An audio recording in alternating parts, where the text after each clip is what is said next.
大家好，我是小瑞。天天喝牛奶配面包作为早餐，真的有点吃够了。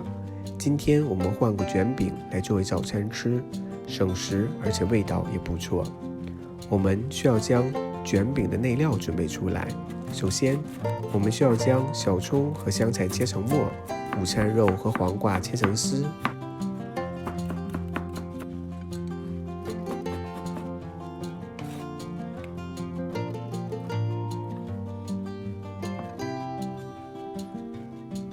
最后将起司切成块待用。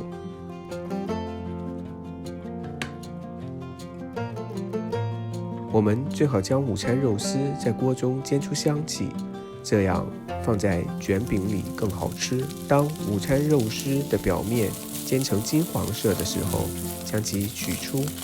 这时，我们所有的食材都已经准备就绪了。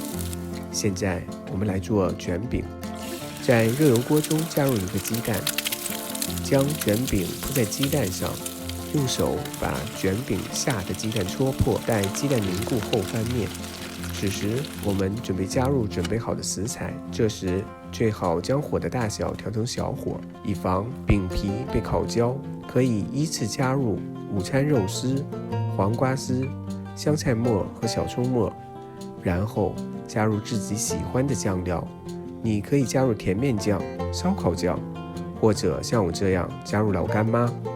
然后将起司块摆在饼皮的四周。起司的加入除了让口感更加醇香以外，它也可以帮助饼皮间粘连。接下来，我们将饼皮卷起。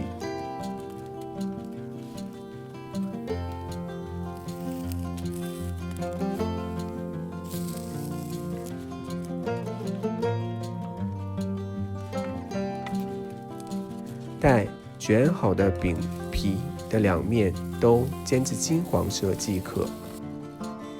一份简单的早餐卷饼就做好了。如果你喜欢我的视频，记得点击关注和订阅。我们下次再见。